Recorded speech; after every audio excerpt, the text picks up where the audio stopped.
Imagine your phone rings. You answer it expecting an ordinary conversation, but instead you hear the words no one is ever prepared for. Your mom has passed away. Just like that, everything changes. She's your only living parent, your closest relative, and now, in the middle of your grief, you're suddenly responsible for everything she leaves behind: her home, her belongings, her finances, her memories. Except there's a problem. You don't know what she wanted. There's no will, no estate plan, no written instructions, no roadmap. Just questions. Questions you can't ask because the one person who had the answers is gone. And while you're trying to process one of the most painful losses of your life, you're also trying to untangle a mess you never saw coming. The reality is that millions of families find themselves in exactly this situation every year. Not because they didn't love each other, not because they didn't care, because they thought they had more time. My guest today has spent years helping families prepare for moments like these.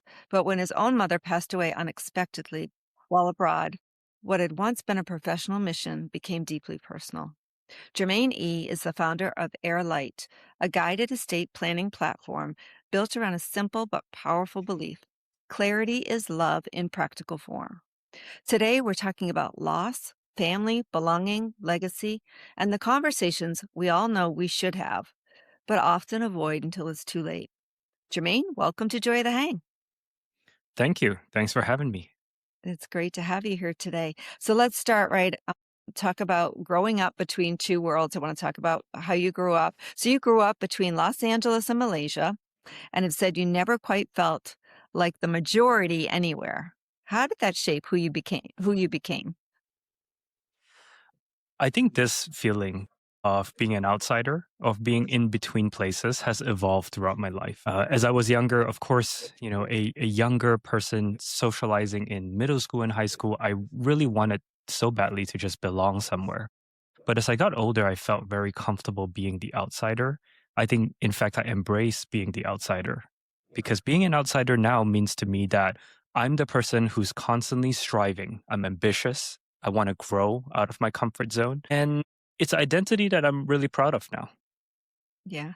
I think that's hard though for a lot of young people, especially right when you're going through middle school and high school, to have that sense of I just don't fit in and I want to find my tribe, right? And yeah, I think that can be really challenging. So how do you speak to that young person that is feeling that? Yeah, What would I you got really lucky.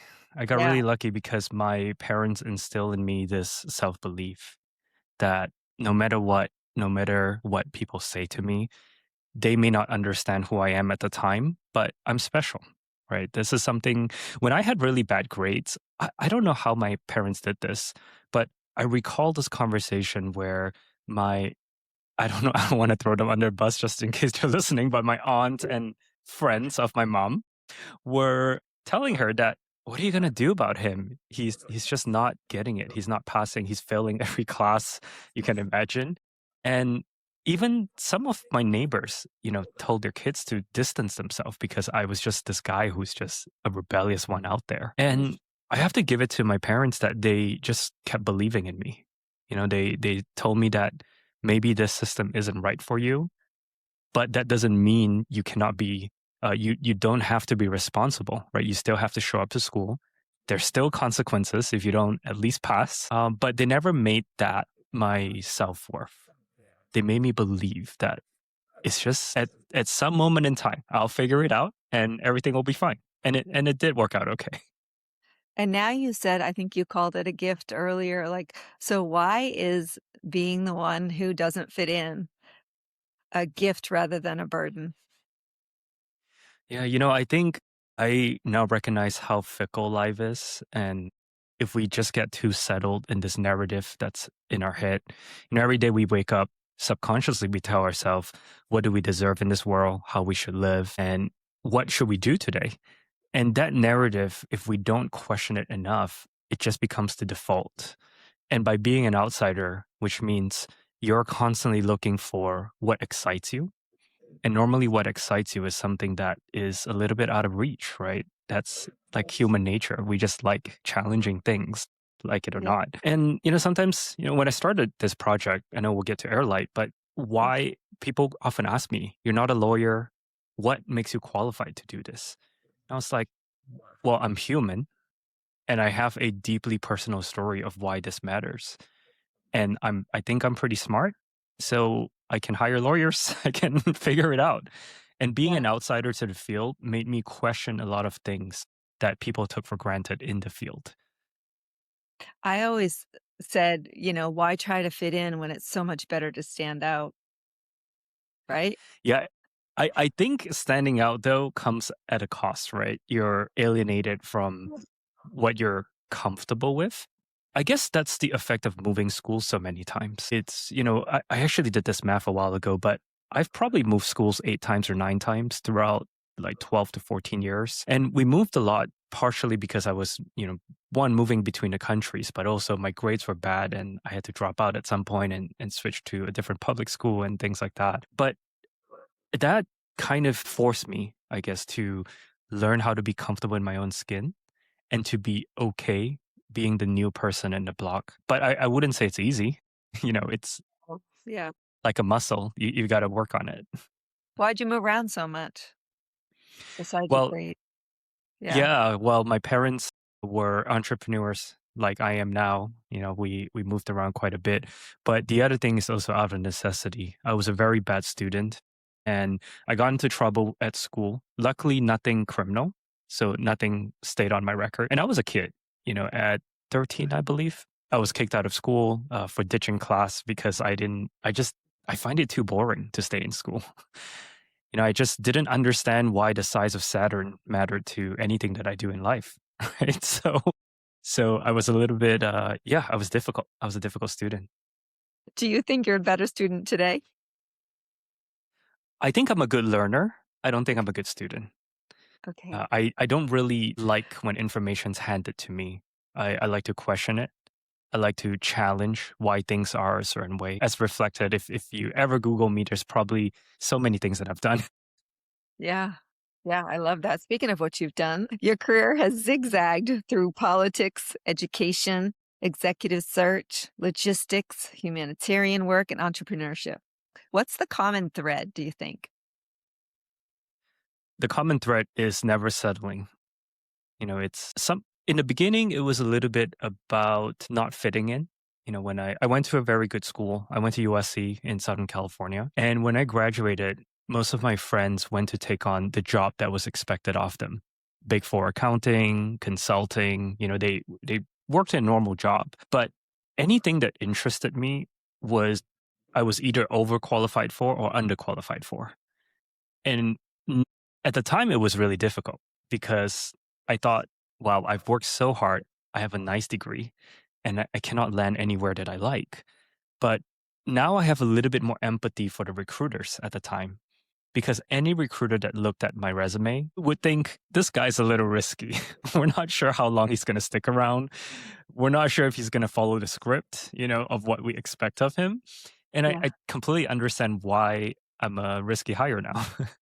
that's funny. What did you major in at USC? Political science and business. And what did you think you wanted to do? I don't know, but I think at the time I was just very curious about how the world worked. Mm, I like You know, that. I yeah, I'll give a little bit of context of how Malaysia is. So Yeah, that'd be great. Malaysia is a former colony of the British, the Spanish, and the Dutch. Yes, I got those three right. And also for a brief period of time, it was conquered by the Japanese during World War II. It's a country of huge diversity of people living next to each other with different religion, background, and all that. And I was always confused because it was a country that, it's unlike the US where individualism is celebrated.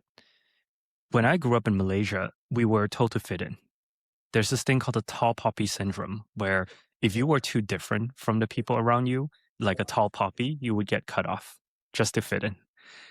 Oh, And then when wow. I got back to the US, I was kind of like released into this playground called Los Angeles, this place where art is celebrated, where, being brave is celebrated and being yourself is celebrated. And I think for one of the many reasons, I think the US is the greatest country. We don't have to go all the way there to the patriotic topic. But it is true that if you have a dream, there's no better place to achieve it in the US. And I was always very curious why. Why is that so? And so I thought learning about politics and learning about business puts me right in the middle of everything. And that's How how I lo chose my major. how long did you live in Malaysia? It was on and off, but the longest stint was about 9 years. Okay. So, yeah, you were Yeah. kind of caught between 2 worlds. That makes a lot of sense. Yeah, I still speak the language. I speak Mandarin, Cantonese, I speak a little bit of Spanish. I'm like a strange guy plucked a little bit of everything from the whole world. That's a beautiful thing, though. You have a different perspective than a lot of us who have not had that, the luck to experience so many different cultures, right? I suppose I say that because ignorance is bliss. Sometimes knowing less maybe lets you desire less. And I think desire or having too much ambition can be the thief of joy, right? Hmm. It's like I can sit in Europe and think, I wonder what my friends in Shanghai are doing.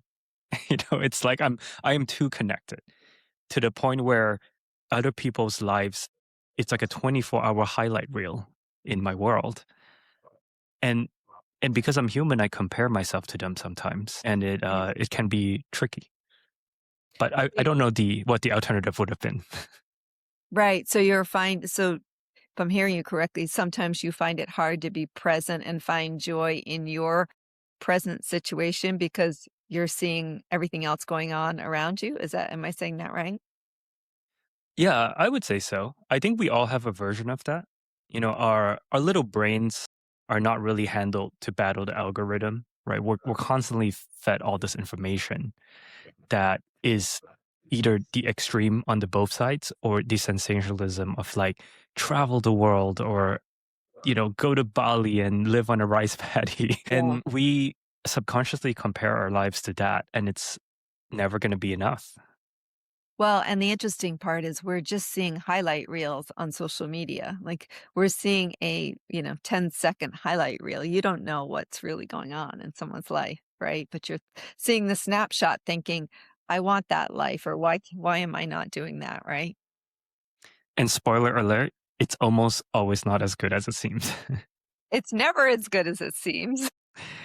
So sometimes, People don't put on the negative stuff that's happening in their lives. They just put on, they want to put out the best version of themselves or the best version of whatever life they're living, right? So it's very unusual when you see somebody really sharing the true story of what's happening in their life, I think.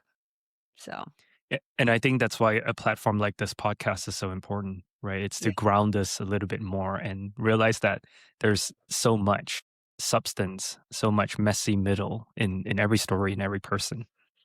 Oh, 100%.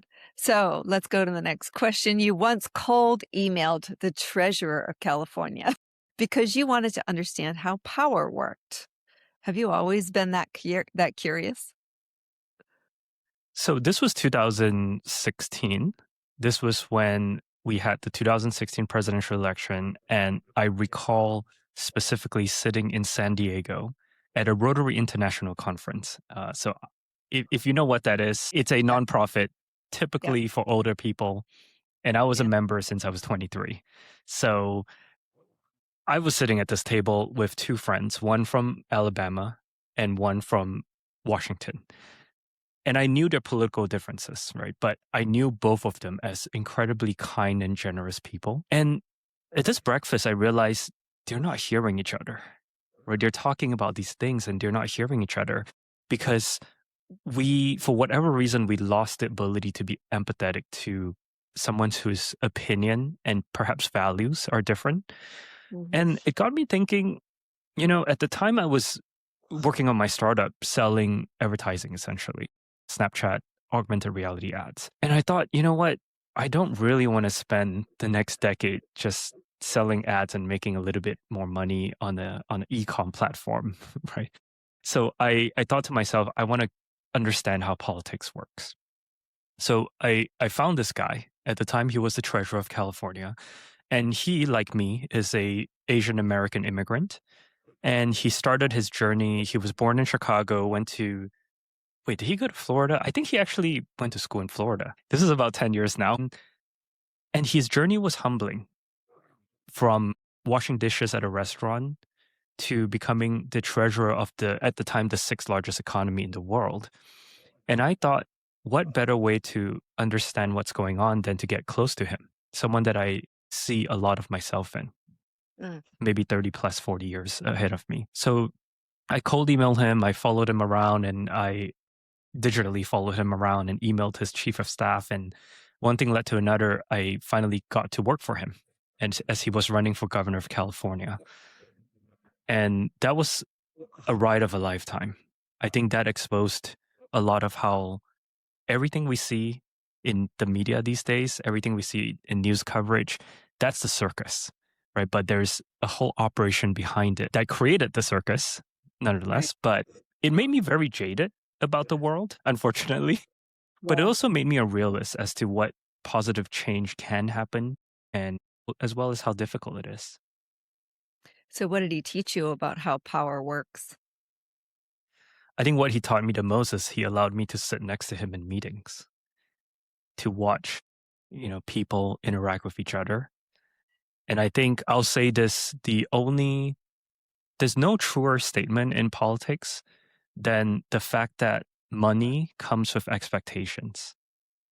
Regardless of your political belief, money comes with expectations. And when, for me, a good sign of a politician is when he or she knows that expectation and knows how to manage it. Right? Because politicians, unfortunately, they're also playing a game where they need to fundraise to get voters, to get things done. And even if they're in a legislative capacity, they need to play the game, the political game of money. So, and that's what my ex-boss, John, did the best. I think perhaps we lost because he was too responsible and maybe a little bit boring. What do you think's more important, power or money? I think power is more important, but with money, you can get power. Okay. Do you need money to be powerful? You don't need money to be powerful. It sure helps. But with power, you can not easily, but you can get money. I think the other way around to get money is a little bit harder, I think. So, in politics, from what you saw from behind the scenes, do you think the politician with the most money wins most of the time? Definitely not. Yeah, No, if no, no, I think there's so many more layers to it. I yeah, think I mean this is a very deep topic, but our country doesn't have a money problem. We have all the money in the world, but we have a allocation problem. We're very bad at spending the money, right? I don't think we should raise taxes and all this stuff, but like we just need to spend the money better for what we right, have. Right. right, So the same for politicians is like all the money in the world doesn't matter if you don't know how to spend it the right way. yeah. The next question is about your travels and how much of the world you've seen. You have a different perspective than I do, and probably many people that are listening because you've seen many different economies and many different political structures. So, how would you say, from a psychological standpoint, people gain power other than just having monetary influence? I think at the core, it's about how do you tell a story that resonate with the people that can move mountains to support you, right? I Mm, think it's no different. The medium may have changed, right? Whoever was in power struck a chord with the people who were the most angry at something, as it is today, right? It's like the people who are the loudest are typically, I would say, a little bit misinformed generally because they're reacting to anger, right? The rage that is out there. And when you have so much rage, it's easy to have misinformation. And that's just like the machine of media right now, the mm, one that we have right now. But I think if we kind of go back forever, it's always the people who have the ability to convince someone and move them to the point where they want to stand up and do something. And you see this throughout history. It's more complicated now because of AI with deep fakes, right? yeah. And just the scattered sources of information that's coming our way that we doubt ourselves sometimes. Are we really believing what we believe because of it? because of values or because it's kind of subconsciously said to us 20,000 times in the last 2 days. I know, and that's what getting sucked into this thing will do to you, right? Eh, Yeah, and I just put up my Yeah. phone for those of you that are listening. So let's talk about your travels. You've traveled to over 40 countries around the world. What have those experiences taught you about people that most of us never learn? I know it's cliche, but I really do think that if we're able to put ourselves like the me in every conversation in a backseat and kind of see people eye to eye and have a conversation of curiosity, we really realize that we all want the same thing. We just want to one, we want to have a roof over our head. We want to be with the people we love. And for some countries, the bar is much lower. In some countries, the bar is much higher, like the US. One thing that came to my mind as you asked that question is during COVID, I lived in Mexico City for quite a bit, for a few months, and I hired a teacher to teach me Spanish. And she taught me there's two words to happiness in the Spanish language. In English, it's just happiness. It's like to be happy. It's like an active thing that we pursue. But in Spanish, there's feliz, like Feliz Navidad, like happy. And then Mhm. there's contento, which translates to content. Mm, And I think in the English language, especially in the West, we don't use the word content as much. right. I I do think people with less tend to be content more. Perhaps maybe because you could say that they don't see a path to get to the riches. That is very likely, right? If you if you live in rural Mexico, you Yeah. one, you may not have the desire to, but two, there is no path for that. And I think because we in the US have this idea of anything is possible, that we're never really content. And when I travel more and more, I think that the good thing is that as the more I travel, the more I love Los Angeles. Not the Los Angeles we read in the news. We are not surrounded by homeless people all day, though that is a problem. But it's it's more so that I love LA because it's a place where your dreams are encouraged.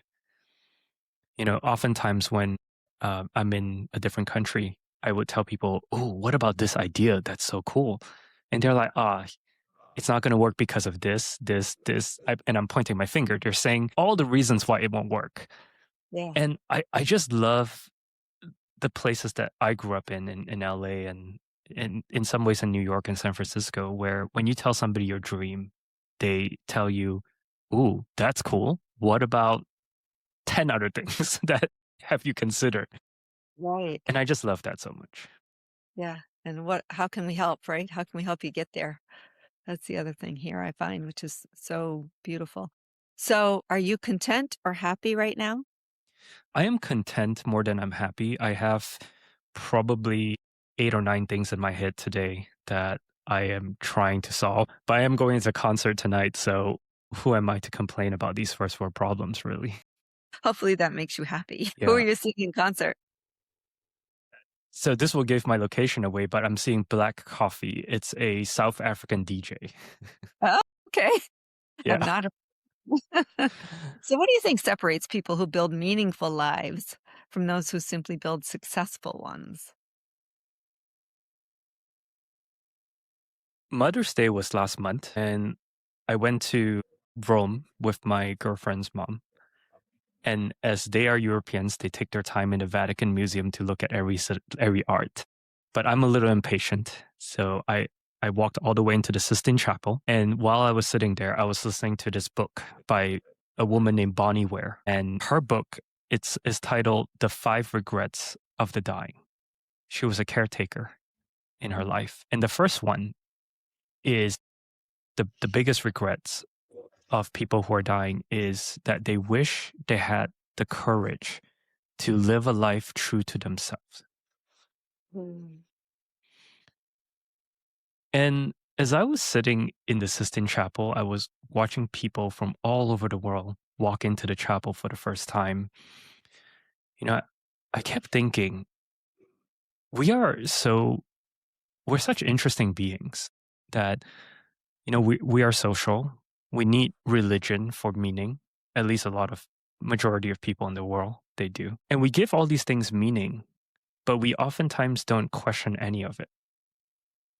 We don't really slow down and ask ourselves, why do we believe these things, especially when it hurts us?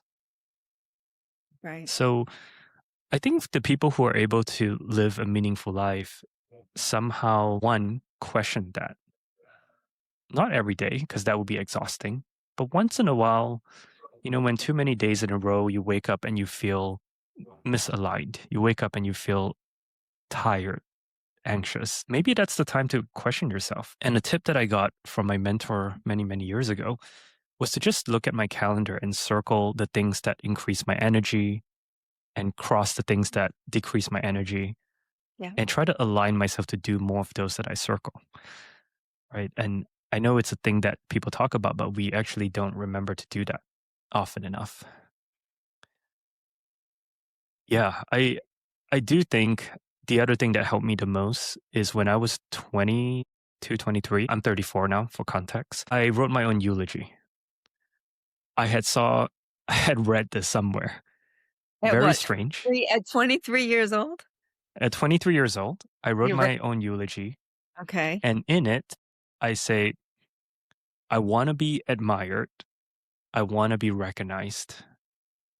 I had a wedding list of perhaps 300 people. And, I don't know why I needed a wedding list of 300 people. This is before having a partner. So whatever that list would have ended up. And during COVID, I did the same.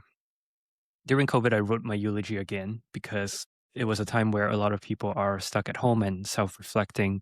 And what I realized was that that list of people's opinion that I care about shrunk a lot. Interesting. And then after my mom's funeral about 10 months ago, I again wrote my eulogy. And it's completely unrecognizable to the first one because what I realized is there's only one thing that matters to me now, that at my funeral, I want the people who really know me, so my siblings, my partner, and my close friends, to walk away in my funeral thinking Jermaine was present at any given time that he's with me. And I think that is something that is so difficult to do Yeah. Why is it so difficult to do? because being present requires us to focus on what is important and not what is urgent. And our lives are filled with things that are urgent. Are they really? That's the Perhaps question. not. Yeah. Yeah. But probably there's a lot of things that are urgent, but they may not be important, Okay. right? Yeah. But to Let's answer your question directly though, Yeah, go ahead. I yeah, was gonna the wanna role play that one out because I'm the difference between urgent and important, because I think that's an important thing to talk about. So we can't be present because things are urgent, but may not be important. Give me an example. Let's role play that one out. Give me an example of why. So yeah, we're here right now, you and I are talking, and maybe you're thinking about at the same time something that's urgent. Give me an example. I have 6 back-to-back meetings after this podcast recording before I'm going to the concert. Okay. And 4 of them are high stakes. Okay. I would say they're pretty urgent, partially because I have payroll. I have to make payroll. Okay. And, you know, if I don't do certain things that are urgent right now, I may not be able to make payroll. Some of my employees are married with kids, and I don't, there's some level of depth there. But there's also something real that is why I'm building HeirLight. Having a will is important, but not urgent. And we know that to be true. And Right. yet, most of us don't really spend the time to say, this weekend is the weekend for it. Mm. Right. But instead, we'll probably go barbecue or watch the NBA finals or something. Because Yeah. it's urgent because the NBA finals happen once a year, but it's not that important. And it's also recorded, right? You can also watch it It's, later, right? yeah. So that particular example. So we've talked about your mom passing. So we're going to move forward. Can you take us back to the day that your mother passed away unexpectedly? Tell us about what happened. Yeah, I want to take us back a month before she passed Okay. because I'm building HeirLight. I had asked her a lot of questions about what her bucket list and what are some things that she really liked as a teenager, songs that she liked. And one of those things that she told me was she really loved the music in The Sound of Music. Right? So if you're listening and you're too young for this, I don't know when it came out, but it's at least 40 years old movie. And it's filmed in Salzburg, Austria. And so my mom, for some context, she grew up in a small town in Malaysia called Ipoh, and she went to a Catholic school. So she related, and she's a little rebellious. She related to Marie in the movie The Sound of Music. So she said, I really love this movie, but I've always thought about maybe I can someday go visit where this film was made. And when she said that, I was like, why don't we? There is no reason that we're not just flying to Austria and do that. And so we planned this trip last July. And in July, my dad, my girlfriend, my mom, and I, we flew into Vienna. We rented a car. We drove around the area. We went to Budapest and Switzerland. And that one weekend, we went to Austria, to Salzburg, and went on the Sound of Music tour. But before that, we wanted to just take our time. So we went to the house where the movie was filmed, the Von Trapps lived. And in that moment, my mom said to me that she was living in her dream Hmm. because that that young girl in the small town in Malaysia could not have imagined that one day she'd be standing where her favorite movie was filmed. That just felt so Right. incredible. Right. It's just so impossible to her. And she said she was living in a dream. And in that moment I thought to myself, like, how many of us have these dreams that, or at least how many of our parents have dreams that we just never ask them? And it doesn't even have to be flying across the world to a place to visit place that they filmed a famous movie. A lot of times it's something very simple. Hmm. Something like, I would really love to get my kids together, go to Costco in the morning and have a picnic. It's it's as simple as that. But the thing is, we never ask them, right? We typically forget to ask the people we love, what's something that you really want to do that you haven't done. About a week after that Salzburg day, I got a phone call that my mom was hospitalized. She got in a coma. And 8 days after, so I immediately flew over. 8 days after, she passed away from a stroke. She had a cerebral hemorrhage, so a stroke in the back of her brain, and not enough oxygen went to her brain. So she was essentially brain dead for 8 days before she left us. But in that moment, it was overwhelming. But there was also a sense of gratitude because we started traveling with my mom a lot more the past 2 years. And honestly, if it wasn't for building HeirLight, a lot of these conversations would not have come up. Hmm. We would have been on autopilot as we have for many, many years. So that essentially is my mission with HeirLight. Yes, it's estate planning, yes, it's legal documents, but I think if we do it right and we design the experience properly, we can help people uncover things that are really important to them. Of the users that we have now, none of them starts with an item. Nobody's starting the app and say, my Rolex or this this vase that I really want. All of them start with humans, Yeah. right? They all start with somebody that they're doing it for. Yeah. That's a good lesson, right? Yeah. Exactly right. How did losing your mother change the way you think about time?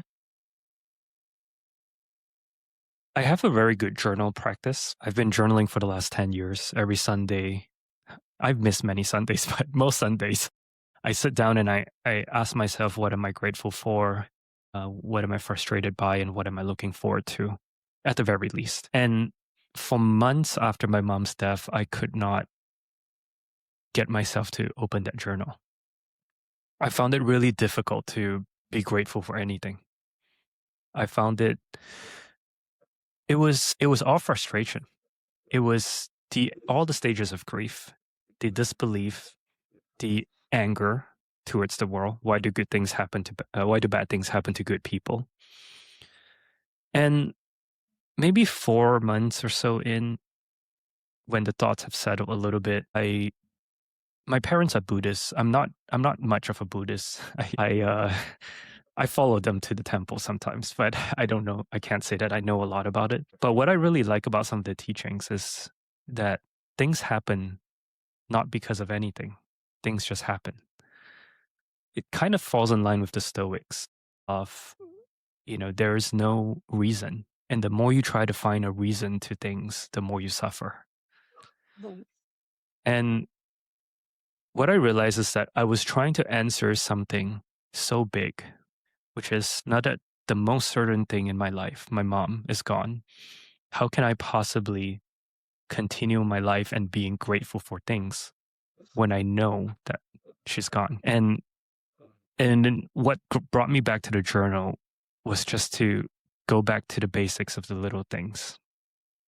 Try not to focus on the abstract of what is life after mom, but focusing on what is right in front of me and what is remaining, which is my dad, who's healthy, and now he gets all our attention, all four of our siblings, and to make sure that, one, forgiveness of anything that could have been wronged or Right. anything that is bad.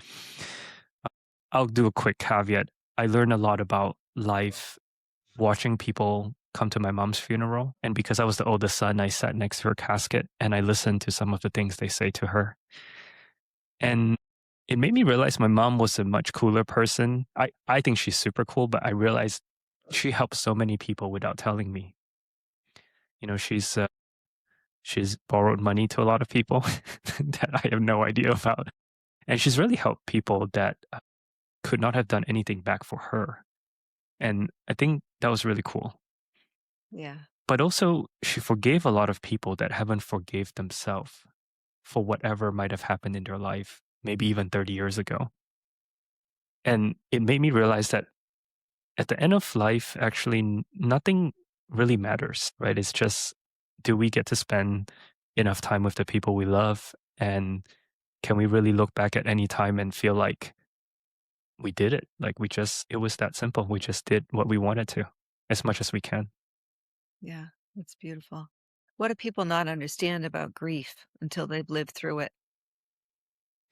Gosh, it's different for everybody. You think? I think it is different. Mm. My girlfriend still tells me to this day that I have not yet broken down and cried as maybe she thinks I should be, and probably that my siblings have gone through. My processes of grief, I don't know if it's common or not, but I have come to harness this ability to feel my emotions with more depth. Like I feel sadness much, much more now, but I'm also able to use that sadness to push me to write, to be creative, to work on HeirLight when I am Mm. feeling tired sometimes. But I think grief is different for everybody. And there is no rush because I've done a lot of podcasts with folks who have been grieving for decades. And the permission to grieve for decades, I think is beautiful because it means that you truly loved, right? Yeah. Grief is the receipt of love. Right. And I think grief even evolves over time, right? I mean, in intensity and in clarity, maybe. Well, speaking of clarity, we're going to talk about something you say about clarity. Clarity is love in practical form. Explain what that means. I think when you love somebody, there's many things you can do for them. And helping them find clarity is one of the things that can have the lasting impact in somebody's lives. For me, that in the context of what I'm doing just means, help them realize what they really want. And the conversation that triggered building HeirLight was when my parents and I had Thai food one day. outside of our office, and I asked them, "What do you want to retire?" And through some prying, I realized that it isn't so much that they don't want to retire. It's more so that they don't know how much money they have and what does that mean for the rest of their lives, essentially. So at the underlying there was an underlying anxiety around running out of money before you die. And I thought, if I can help them see clearly of what they have, and if they live within their means, that actually they've made the last dollar that they need in this lifetime. So that's where clarity is love in practical form came from. Is that I think a lot of people go through life not thinking about, what do I really have now? What really is enough? And of course, there's a version of like my mom will never have enough, not because she wanted more, but as the immigrant who went to Oklahoma in the late 70s, she only know one thing in her life, which is I'm going to work, I'm going to save, and just in case, I'm going to save more for my kids, right? So that's the only gear she has. She doesn't know how to spend.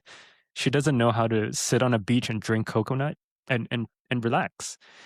And I Huh. think that practical form is me trying to visualize how everything that she's built and accumulated in her life, that clarity, how does that translate to, hey mom, maybe you can chill a little bit, maybe let's go to Vienna, right? Maybe let's travel a little bit more and buy the bag that you want, or whatever it is.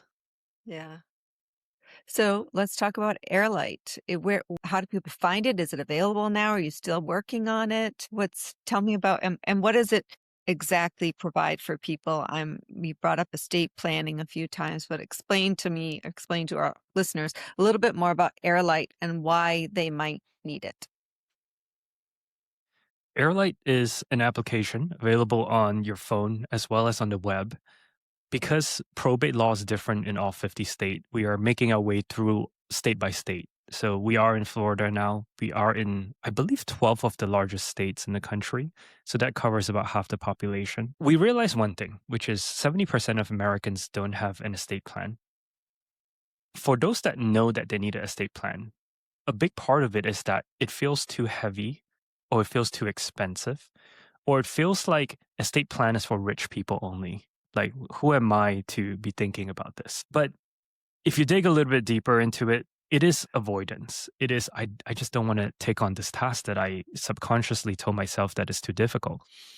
And there are no shortage of tools out there. There's no shortage of attorneys out there. And if somebody's thinking about creating their estate plan, we design HeirLight in a way that is a conversation, is an empathetic conversation to someone who has been thinking, I know I need to have this, but for one reason or another, I haven't started yet. So HeirLight is where you start. HeirLight is not where you finish, though. For a lot of people, if you have a home, you probably want to get a trust. I can't give legal advice generally. My lawyers keep telling me that. But our goal is not to be the end all be all for estate planning. Our goal is to help the millions of people out there that Yeah. don't know where to start to have an easier entry point, a non-judgmental entry point, a AI that doesn't get annoyed at you when you ask it for the 1,000th time, what is a healthcare directive or something like that. And to be clear, we don't use AI to draft contracts. Every estate plan was drafted by an attorney from that state. The AI is just a conversationalist that asks you questions about you as a person, and it fills in the blank into that lawyer approved document at the end of it. Okay. We'll put information in our show notes, but for those of you listening, HeirLight is spelled HeirLight. So it's heir as in they are the heir to your estate. So I got that right? Is there a website too, or just an app? Yeah, it's HeirLight.com. If you go Okay. to download.HeirLight.com, it'll take you to your phone's app store, whatever device you're on. So from the conversations you've had, do you feel like people are really afraid of death, or are they just afraid of talking about it? There's certainly people who are afraid of death, and those people have not come to my app yet. So They're avoiding it at all costs. Yeah. Yeah, Well, I and think you have this feeling of invincibility, and we have, like I said earlier in the conversation, we feel like we have more time. So we don't think that, that's something we necessarily need to address right away. I mean, I'm 60 and I have not addressed it because I think I'm going to live to be 100. I have another 40 years. Why do I need to face this? Not realizing that, I have, a nephew that just passed abruptly, right, when he's 27 years old. So there is no crystal ball telling us how many days we have, right? I mean, yeah, if it isn't for you, do it for your family, right? Because we all have heard stories of estate plans that become family nightmares. It tears family apart. And either that or it becomes the property of the state, right? And so it yeah, doesn't that's doesn't go to your yeah, loved one. you didn't work so hard just to give everything to the state. Or to And get the thing is, the the reason why HeirLight is a very difficult company to build, and I think a lot of people don't even try to touch this topic because no two users that we have are the same. I always say, like, even Black Panther, Chadwick Boseman, right, or Prince, they didn't get their wills done. Right. And they have all the resources in the world. And Chadwick had cancer for like a year. Black Panther, he knew he was going to die, and yet he didn't get it done. So people don't do it for all sorts of reasons. And some are religious reasons. We found that Spanish speaking Catholic families tend to avoid this the longest, right? Maybe it's like, let me just trust that God will take care of everything. God has a plan. Not an yeah. estate plan, but God has a plan. But yeah, and some people, interestingly, Gen Z are very open, are very deaf positive. So we have users who are fairly young. They don't come to us because they have a lot of things to pass on, but they come to us because Gen Z wants to decide for themselves what happens to their body and not their parents or whoever. Okay. They have an opinion about how they want, you know, the end of life to be. And if they're in a coma, they don't like pain. This is a common theme. They'd rather be pulled off the plug than to be kept alive in pain. So yeah, it's very interesting. Like, I think that's what makes this app very fun and difficult to build, but it also opens my eyes up to how complex humans are. So it's not just about asset planning, it's literally about how you want to handle a situation like if you're in a coma and Yeah. or So how you want to be buried or if you want to be cremated. It gets into all of that. yeah, we have a few users. One in particular that I talked to, it was really interesting because he wanted a specific song to be played at his funeral. He wanted a specific thing. And Yeah. he also wanted his profile picture on Instagram to be changed to a specific thing. And asked him why. He was like, "Well, I'm going to be dead for a long time. So if anyone ever thinks of me, I want to make sure that that's what's going to be there." Right. And What? yeah, people have really, really funny things and sometimes very heartfelt things and very, very well intended. And I love having these user interviews because I get to ask them why. And a lot of people, actually, most people don't want to talk to us. Most of our users, it's so private, they don't want to have a conversation with me.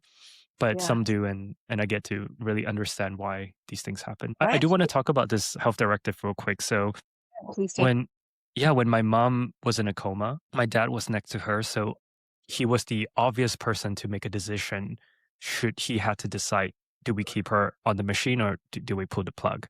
Thankfully, Mm. he didn't have to. Her heart rate just sunk and she left peacefully. But in many situations, I know there was an actress in Florida who her husband and her agreed on what they wanted, which is she didn't want to be kept alive just because if the doctor said it was not a really high chance. But her parents fought her husband, I think for 6 years, to keep her alive. And just imagine not only the financial drain that was, but just the emotional drain between the people that you love the most, like the husband and the parents, to fight in court, of who gets to say what to do with her when she's in a coma the whole time. So Yeah. there's so many reasons to get this done. And, whatever story here that resonated, that will move somebody to take action, that's why I'm doing this. I love that. And so I love that we're bringing this up because it's not anything, honestly, that I've thought about. So I really have to sit and think myself, like, what would I want that to look like if I was in a coma or if I do die suddenly? Like I haven't thought about where I want to be buried or how I want to end my life or what kind of funeral I'd want. I haven't thought about any of these. So because if somebody like me who really truly has not thought about it, are there questions that prompt me to, if I were to go onto your app, if there are questions that prompt me to kind of dig deeper as to what I might want in these situations? Yeah, depending on when this episode comes out, we are actually revamping the way that questions are being asked. Okay. So when you come into the app, we walk you through what we promise you. We tell you the price upfront, 149, to export all your documents, and you get to come back and update at any time in the year. And we make you a promise. We say, hey, look, I know this is overwhelming, but we're going to just ask you one question at a time. At any given time, there's a glossary of definitions and all the information, but you can always just ask. There are a few things that we can tell you. Things like, okay, if I say this and somebody disputes or whatever, like we cannot give you a legal interpretation because that would violate a lot of laws for us and we'll definitely be sued. But what we can do is we can always define things to you so that you can ask and clarify as much as you want to and take your time and think about it. Yeah. Most of our users do not end up finishing the first session. They tend to come back, right? They dwell on it for a few days and turn on your notifications so we can tell you to come back to it every Sunday or so, and essentially guide you through this process. So you don't have to think about all the legal checkboxes. You just answer questions in plain English. Okay. Well, that's good. So, what's one thing every adult should do this week to make life easier for the people they love? If you're ready, go to HeirLight.com. But if you're not, take a piece of paper, write down the 3 to 5 names that are most important to you, call them, tell them you love them, but also just start thinking inward as to how you spend your time and are you happy with it? And if you're not, just do what makes you happier more. And if you get into a practice of that, you'll end up just unintentionally living a very intentional life. I like that. So, let's talk a little bit about legacy, love, and what we leave behind. What do people misunderstand about legacy? This definition changed a lot for me since my mom's death. I used to think that I want to be the greatest at something and be featured in magazines. But what I realize is I don't even know my grandfather's life story. Who am I to think that I'll be remembered in this world? So I'll just do what I can and, let the chips fall wherever place it goes. I like that. What are the most valuable things we leave behind that aren't financial? I think the impact on people, sometimes one thing we say, I know Sharon, you do this at every episode, something you say changes someone's opinion about something and how they live their life. And that in turn has an impact on it. I think that's the coolest thing we get to leave behind. I like that too. If someone doesn't have wealth, can they still have an extraordinary legacy? Oh, absolutely. Absolutely. I think it's always about how you treat people that will be remembered. Yeah, I agree. What wisdom from your mother do you carry with you every day? It's never inconvenient to do something kind for others. Yeah, we need to do more of that. I have to tell you a story, and this is going to sound so silly, and I haven't told anybody the story yet. It just happened to me a few days ago, and I haven't told it because it's so silly. But it made such a difference in my day, and it was such a small thing. So we stopped. We were bringing an RV. We were delivering an RV from New Hampshire down to Florida. Okay. So we stop at this convenience store. Now we've been driving a long time, whatever. So we stop at this convenience store, and it's got one of those self-checkouts.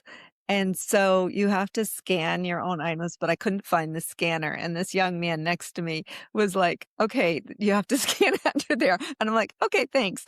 And so then I'm scanning it. And then he reaches over and he opens the bag for me so I can put the stuff in the bag.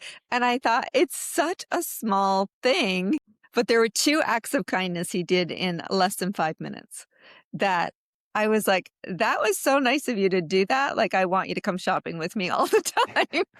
just because, and it wasn't like he did anything major, but it was one of those moments when I was so present there and I was like, this is really curious. Like nobody's ever done that before. Just reached over and opened the bag so I could drop the peanuts in there or whatever. I mean, I didn't have much stuff. I had like 2 things. But I was like, I wonder what possessed him to want to either I looked really helpless or he was just really kind. Anyway, isn't that fascinating? Wouldn't you And find maybe that's his habit. You know, that's how he's raised, and that's just something that he does all the time. And look at the impact it's made on you, and now someone listening is going to go do something similar. I mean, it's so little, but it stuck with me for days. And I can't tell you like how many times I've been at a drive-through and the car in front of me has paid for my order. And, you want to rush after them and thank them and they just drive away. Like they don't expect a thank you. And it's just like, man, and it just changes your entire attitude and energy Mhm. in a small, simple thing. It also feels great to be giving. You know, Yeah. I think one thing that's free to give is compliments, right? Yeah. We walk around and we're in cafes and restaurants. Compliments are free to give out, and it changes people's, I would say, lives even sometimes. Well, it's so true, and so another stop, we stopped at a casino, and we were waiting in the morning to go in and have breakfast, and anyway, I go in, we're, like, the first people in there at 8 o'clock in the morning, and the waitress is singing, and she's been there already for over an hour, right, getting it prepped. She's singing and having a good time. She comes over and, you can tell she doesn't have a lot, but she's just in the best mood. And so at first she was like, came over and was kind of quick with us. And I commented on her hair. I said, oh my gosh, I love your hair color or something, right? We're having some fun. And then by the end of it, she's taking out her phone. I don't know what I said, but she said, oh my gosh, if you like my hair, you have to see my daughter's hair. So she's taking out her phone and she's showing me her daughter's before and after because she styled it for her prom, right? And of course, I'm saying how great it is. Before I left, we're giving each other a hug goodbye. I'm like, we both like made each other's day. And so, yeah, it's just something like simple like that, that you can just, instead of just saying, yeah, take my coffee, I'll have it with cream and sugar, taking that extra step to, like you said, compliment somebody, it just shifts their whole energy. It's beautiful. Sounds Yeah, like you do. it really is. It really is. Actually, I'll share something fun that you probably never heard of because I just realized this. You know, in the US, we have a tipping culture. We tip people as a sometimes not really a token of appreciation. It's like we have to tip. In the Yes. Chinese culture, so my family's culture, if you go to a Chinese restaurant, sometimes the owner will round down because it's like if your meal is 21 and they'll just round down and say, just give me 20. And I realized that actually that's reverse tipping. It's like this owner is thanking you for coming in to say, hey, thanks for coming in. And let's just round it down so that it's easy for both of us and you go on your way. It's actually kind of fun. I just thought of it like last week. That's interesting. But they usually also want you to pay cash, right? Yeah. Yeah, Yeah. that's also different. Yeah. Yeah, they don't want credit cards. Yeah. So when your own story is finished, what do you hope the people you love remember most about you? That I was present. I always give to them in the relationship more than I ask for. That's nice. That's nice. All right, we're down to our final 5. One sentence only. You ready? Ooh. All right, let's go. Let's keep it. All right. Number 1. What gives your life meaning today? Right now, I'm traveling the world as much as I can with my partner before we start a family. Oh, that's beautiful. What are you learning from that, by the way, traveling the world? What do you get out of traveling? I Well, I think said, someday, said one yeah, sentence. I'm already asking more. I think someday I will not be able to travel as much, whether it's Okay. because I have kids or my knees don't work the same. And I can look back with these memories with her, with my girlfriend, and just live through them again over and over again. You know, right now we always laugh at this thing where we were in Taj Mahal and I insist on having a local meal and I got food poisoning and she was smart. She didn't she didn't want to try. She didn't want to risk it. And we still laugh about this. It's been 2 years, and we're probably gonna laugh about it for the rest of our lives. Oh, that's beautiful. Number 2, what's something you know now that you wish you understood at 20? Forbes 30 under 30 can be bought.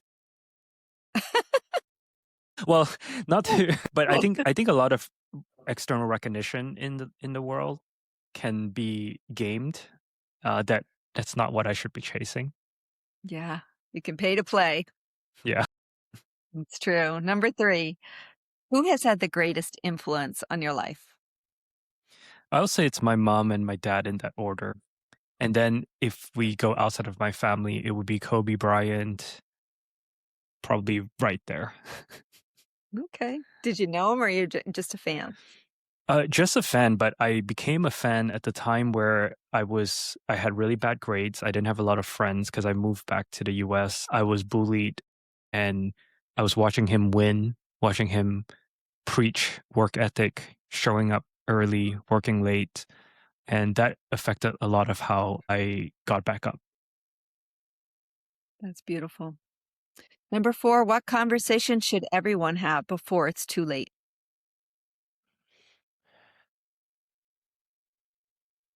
Hmm. I think the one conversation I hope everybody have is if you still have your parent, ask them about the moment they knew that they were gonna marry each other. Oh, what's the moment your parents knew they were gonna marry each other?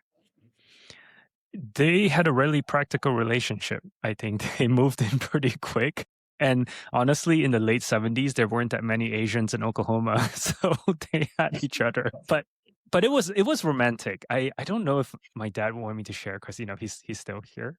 Yeah, yeah. Yeah, I think I'll keep that for him. We'll keep that with him, okay. Yeah. Number 5, what does the joy of the hang mean to you? I am so bad at this. I am so bad at just hanging out with my friends because I'm always doing something. And so I want to be better at it. I want to just have simple, sometimes meaningless conversations and talk about random things, and I'm so bad at that. I always have to be pointed towards doing something productive and having output and Yeah. getting something done all the time. And I need to be better at that. Way to carve out a little time for just hanging out. Yeah. All right. Well, Jermaine, this conversation is such an important reminder that life is fragile, time is precious, and love isn't just something we feel, it's something we communicate. I love that you've reframed estate planning from a legal task into an act of care, because at the end of the day, the documents aren't really the point. The point is making life a little easier for the people we love when they're facing one of the hardest moments they'll ever endure. Your story reminds us that while we can't control when loss arrives, we can choose how prepared we are, how intentional we are, and how clearly we communicate what matters most. Thank you for sharing your story, your wisdom, and your heart with us today. And thank you for joining us for another episode of Joy of the Hang. If today's conversation made you think of someone you love, don't wait. Make the phone call, ask the question, share the story, have the conversation, because none of us are promised more time, but all of us have the opportunity to make the time we have matter. Until next time, keep showing up, keep reaching out, and keep creating meaningful moments of connection. Thanks, Jermaine, for being here today. Thank you. Take care.